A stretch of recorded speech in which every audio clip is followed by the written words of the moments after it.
ఈరోజు నేను తాడిపత్రి నియోజకవర్గం యాడికి మండలానికి వచ్చినప్పుడు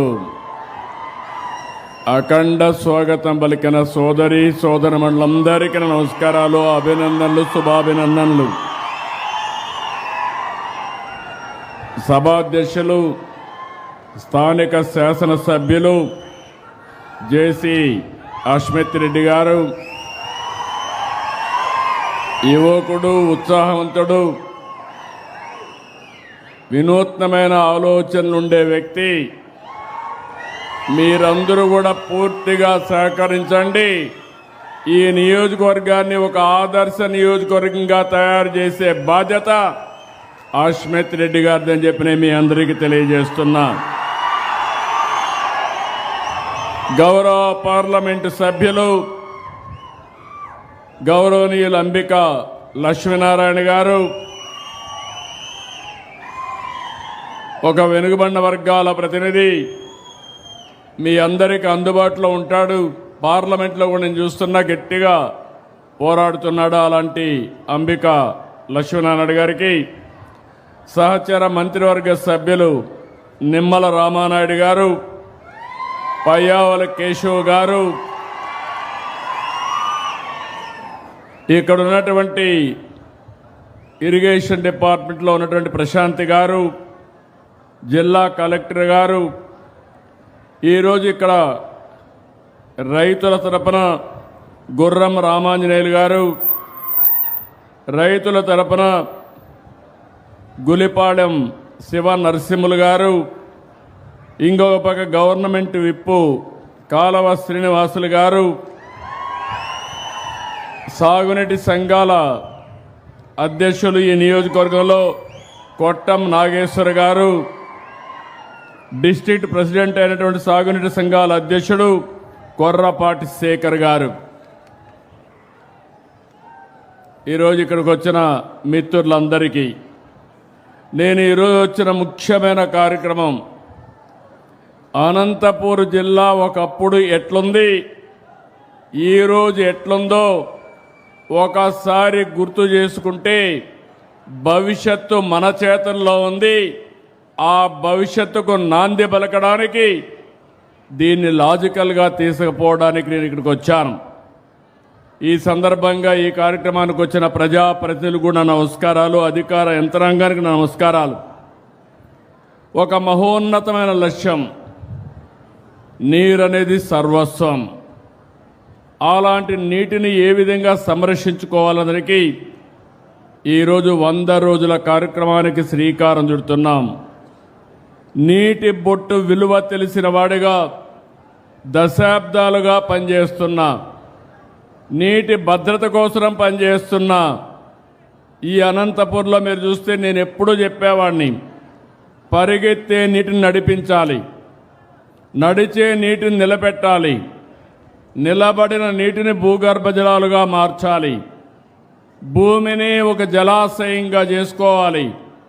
ఎక్కడ జలాశయాలుంటే ఆ జలాశయాలన్నీ కూడా పూర్తిగా నింపే బాధ్యత తీసుకోవాలి. ఇది ఈరోజు చెప్పిన మాట కాదు. నేను 3 దశాబ్దాలుగా మన నాయకుడు నందమూరి తారక రామారావు గారు ఈ జిల్లాకు న్యాయం చేశాడంటే ఆ రోజు ఆయన చూపించిన చొరవ. అందుకని ఒకప్పుడు ఇంకుడు గుంతలు ప్రారంభించాం, చెక్ డ్యాములు కట్టాం, తుంపర్ల సేద్యానికి ప్రాధాన్యత ఇచ్చాం, సూక్ష్మ సేద్యం తీసుకొచ్చాం, రెయిన్ గన్లు కూడా పెట్టాం. అనేక ప్రయత్నాలు చేసి ఆ రోజు మనం ముందుకు పోయాం. పంట కుంటలు తవ్వించాం, కాలువల పుడికి తీసాం, చెరువుల్లో మట్టి తీసి ఒండ్రు మట్టి పొలాలకు తీసుకుపోయి ఆ చెరువులు కూడా నీళ్లు పెంచడానికి మనం ప్రయత్నం చేశాం. ఎన్టీఆర్ జలసిరి తీసుకొచ్చాం, ట్రెంచెలు కొట్టాం, నీరు చెట్టన్నాం, నీరు మీరన్నాం, నీరు ప్రగతి అనే కార్యక్రమం తీసుకొచ్చి అనేక విధాలుగా మీకు దగ్గరకు వచ్చాం. నేను ఒకే విషయం మీరు గుర్తుపెట్టుకోవాల్సింది, 1997లో సాగునీటి సంఘాలు తీసుకొచ్చాం.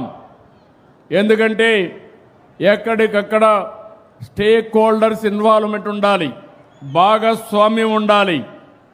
రైతుల్లోనే సాగునీటి సంఘాలను ఏర్పాటు చేసి మీకందరికీ నీరిచ్చే బాధ్యత ఆ రోజు నుంచే ప్రారంభించాం.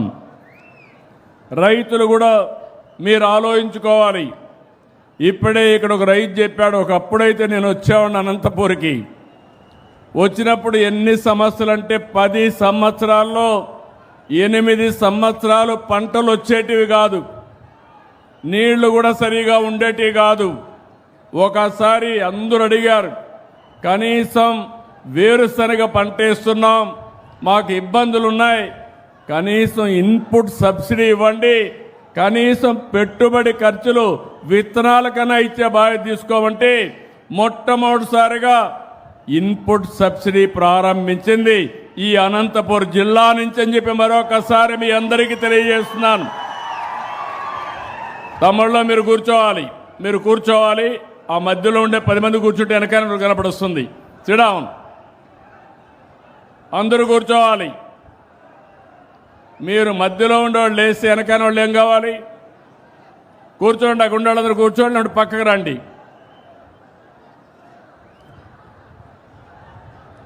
అదే మాదిరిగా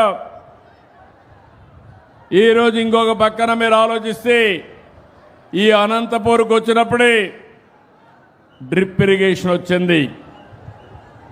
నీళ్లు సద్వినియోగం చేసుకోవాలని 1 ఎకరాకు వాడే నీళ్లు 2.5 ఎకరాలకు వాడుకునే అవకాశం వస్తుందని మైక్రో ఇరిగేషన్ తీసుకొచ్చాం, డ్రిప్ ఇరిగేషన్ తీసుకొచ్చాం.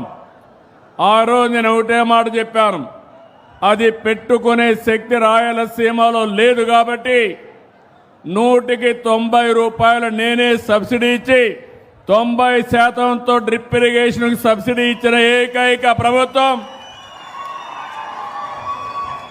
ఎన్డీఏ తెలుగుదేశం ప్రభుత్వం. నేను ఎప్పుడో మీరు చూస్తే జాతీయ స్థాయిలో వాజ్పేయి గారు ప్రధానమంత్రిగా ఉన్నప్పుడు మైక్రో ఇరిగేషన్ పైన ఒక రిపోర్ట్ ఇచ్చాను. అదే ఈరోజు దేశంలో ఒక ఆదర్శం, దాన్ని అందరూ ఫాలో అయ్యే పరిస్థితి వచ్చారు. ఈరోజు మైక్రో ఇరిగేషన్లో మీరు చూస్తే దగ్గర ఈ సంవత్సరం 1,26,000 హెక్టార్లో మైక్రో ఇరిగేషన్ పెట్టాం. దేశంలో నెంబర్ 1గా మనం ఉన్నాం. 1030 కోట్లు ఒక్క మైక్రో ఇరిగేషన్కి మనం పెట్టుబడులు పెట్టే పరిస్థితికి వచ్చాం. ఇంకో పక్క మీరు చూస్తే హార్టికల్చర్ రాయలసీమలో ఉంది. 63% పంటలకి మైక్రో ఇరిగేషన్ ఇచ్చాం. దీనివల్ల ఈరోజు మనందరికీ దేశంలో నెంబర్ 1గా ఉన్నాం. నేను ఒకటే మీకు ఇక్కడ విజ్ఞప్తి చేస్తున్నా, ఈరోజు మీరు ఒక్కసారి ఆలోచిస్తే మైక్రో ఇరిగేషన్ వల్ల, డ్రిప్ ఇరిగేషన్ వల్ల ఎనలేని లాభాలు వచ్చాయి. ఈరోజు రాయలసీమ హార్టికల్చర్ హబ్గా తయారైంది. దేశంలో ఎక్కడా లేదు. పండ్లు కానీ కూరగాయలు కానీ ఉత్పత్తి చేయడంలో దేశంలో నెంబర్ 1 స్థానం ఆంధ్రప్రదేశ్ అయితే దానికి చిరునామా రాయలసీమ అని మరొక్కసారి మీ అందరికీ విజ్ఞప్తి చేస్తున్నా.